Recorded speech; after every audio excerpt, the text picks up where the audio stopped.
Magandang araw, Luzon, Visayas, Mindanao, Sabah. So welcome and welcome back sa ating YouTube channel mga kababayan, no? Ang balita na ating pag-uusapan ngayon ay itong main event na mangyayari nga ngayon dito sa Tokyo, Japan. Alam niyo ba kung anong balita yon? Ito ay tungkol sa laban ni Naoya Inoue versus Stephen Fulton. So mangyayari po ang laban ngayong July 25, 2023. Ngayon pong araw. Kaya po yung mga boxing fans natin dyan around the world at maging dito sa Pilipinas ay inaabangan nga po itong laban ni Naoya Inoue. Dahil isa nga po si Naoya Inoue sa pinakamainit na boxing fighter. Ngayon po sa panahon natin, no? Isa siya sa pinakang exciting fighter. At actually, tulad nga po siya ni Bob Arum sa ating pambansang kamao, or 8th Division World Champion na si Manny Pacquiao, ang ating senator. Mangyayari po ito sa Ariake Arena sa Tokyo, Japan. Doon po yung specific venue ng kanilang magiging laban. Syempre maraming undercards yan bago magkaroon ng main event, itong laban ni Naoya Inoue at Stephen Fulton. Kaya naman ang mga netizens natin, no, yung pong mga nakaabang dyan sa internet, talagang tutok na tutok sila ngayon sa social media, sa Facebook, sa Twitter, sa Instagram, sa lahat ng updates tungkol po dito, and especially dito sa YouTube. Kaya po gumawa tayo ng video para maipaalam din sa mga tao yung mga detalye ng laban po na ito. At ito po pala i-ere sa TV channel like ESPN at other channel sa USA and sa UK. So dito po sa Pilipinas, hindi ko po alam kung ano yung channel na mag-hold, pero we can watch it sa ESPN or sa mga live streams ng ating mga paboritong YouTubers pagdating sa boxing. And kung meron po kayong application na pwedeng bayaran para mapanood ito, gawin nyo na po kung gusto nyo talagang mapanood ang laban ni Naoya Inoue versus Stephen Fulton. So sa mga boxing fans po ng Naoya Inoue fans and Stephen Fulton, ito po yung mga records nila so far. So si Naoya Inoue, ang records po niya, ang total fights ay 24 fights.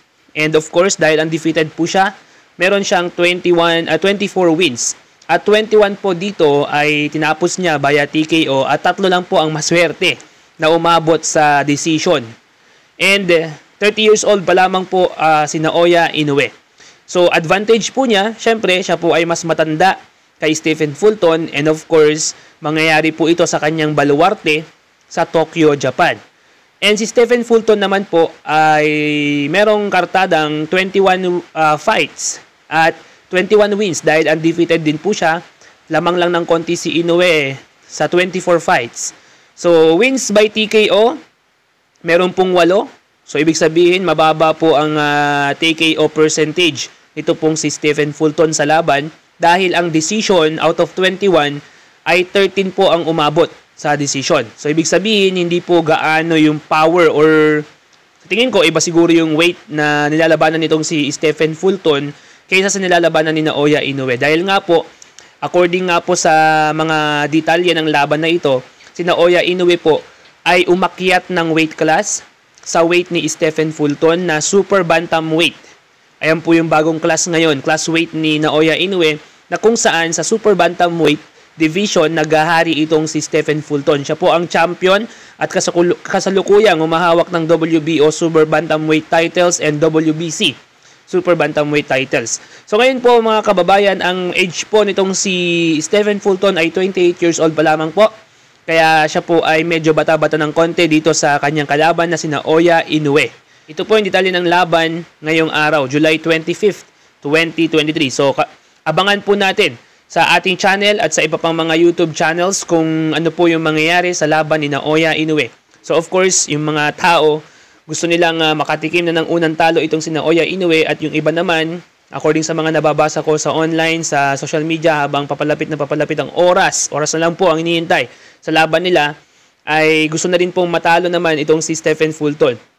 So, tingnan po natin yung mga advantages and disadvantages at yung mga experts. Of course, ang underdog po dito ay walang iba kundi si Fulton, si Stephen Fulton. So, malaking upset nga po kung matatalo siya kung matatalo si Naoya Inoue nitong si Stephen Fulton, dahil marami po ang tumataya, marami po ang sumasang-ayon na experts and other boxers and of course yung mga tao sa buong mundo ay liyamado po itong si The Monster Inoue at dehado naman po itong itong si Stephen Fulton. So tingnan na lang po natin kung anong mangyayari. Malaki din po ang advantage ni Stephen Fulton dahil siya po ang nagahari sa division na ito at katutungtong lang po dito ni Naoya Inoue at wag din na po natin mamaliitin si Naoya Inoue dahil marami din po siyang binaklas ng mga champions na talagang naghasa ng kanyang galing sa boxing kagaya po ni Nonito Donaire ang ating pambato sa Pinas. And of course, yan lang po ating balita ngayon. Once again, this is Pilipinas News. Kung di ka pa nakapag-subscribe, mag-subscribe ka na para sa mga updates tungkol sa laban na ito. Once again, this is Pilipinas News Channel. Peace out.